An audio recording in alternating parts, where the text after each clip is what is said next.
Class is now in session. I'm Professor Hockey, and today we'll be discussing some pretty exciting news, and that is that the Sharks have finally managed to sign their second overall pick, Michael Misa, to an entry-level contract. Now, we have been waiting on this type of news for a bit of time, I would say, though maybe not as long as you would think, because if we go back to the draft, which was now over 2 months ago, in previous years, it was expected that a player drafted out of the CHL would sign their ELC pretty quickly after the draft concluded, because there kind of wasn't a reason not to. And so, for instance, back in 2024, the Sharks, with their 11th overall pick, Sam Dickinson, gave him an ELC just a couple of weeks after the draft concluded. But there was a massive shift in the landscape this season when the NCAA decided to make a rule change that would allow for CHL players to actually come and play college hockey. And now suddenly, a lot of these prospects were actually refraining from signing their ELC so that they could make the jump to the NCAA. An example of this was with Porter Martone, drafted by the Philadelphia Flyers very high up this past season. In previous years, he may have signed his ELC right away, but this time he committed to going to play some college hockey and will probably look to sign at the end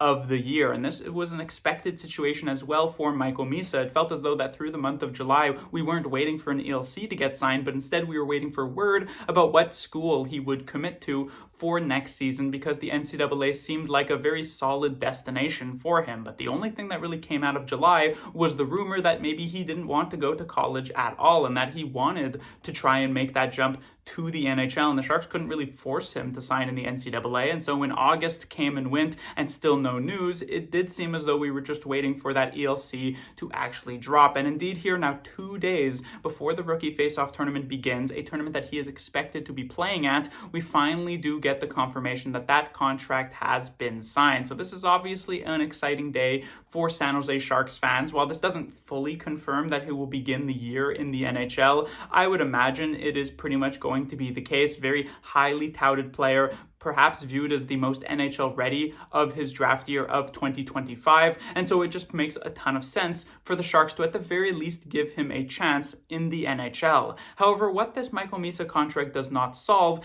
is San Jose's contract problem. This is something I made mention of in my Carey Price trade video just a few days ago, and nothing has actually changed on that front. The Sharks still remain at 49 out of 50 contracts, not counting Sam Dickinson, and now also not counting Michael Misa's contract, because both are eligible to be slid to next season. But the moment either or both of these players end up playing more than 9 games in the NHL this season, Dickinson would be contract number 50 and Misa would be contract number 51. That is obviously over that 50 contract limit. So the Sharks, it does seem as though that they need to make a move, and it would be in their best interest to make it sooner rather than later. You don't want to get close to that deadline and then be forced to scramble and get something done, because all 31 other NHL general managers will take advantage of that situation. And you also don't want to be forcing to healthy scratch these players, or even at worst send them down just to avoid this type of contract debacle. So getting something done pretty soon,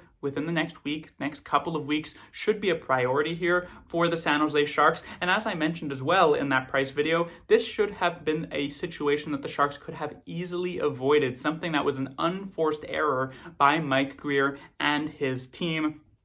They went crazy with signing a bunch of contracts in early July, and had they managed to just refrain from signing 1 or 2 of those guys, there wouldn't be any sort of problems whatsoever. Now, this is not a difficult issue to address. That is important to mention. It's not as though the Sharks are going to have to get rid of a first-round pick or like a really good player. They'll probably ship out like an AHL guy, but will they be able to trade, Patrick Giles for future considerations, or will they have to add like a 7th-round pick, a 6th-round pick to actually make it happen? And will the Sharks want to stick at 50 out of 50 contracts, or will they want to have a little bit of flexibility and go down to 49, at which point they would have to make a second move like that? And now you're giving out 2 of these late round draft picks. Still not the end of the world, but something that the Sharks should not have had to do here. So it's a bit of an awkward situation still remaining, but again, looking on the bright side here, Misa with his ELC will likely be starting the year in the NHL. It will be exciting to get another young debut here to join an already pretty young San Jose Sharks team with Celebrini and Smith and Eklund and Graf and Mukhamadullin.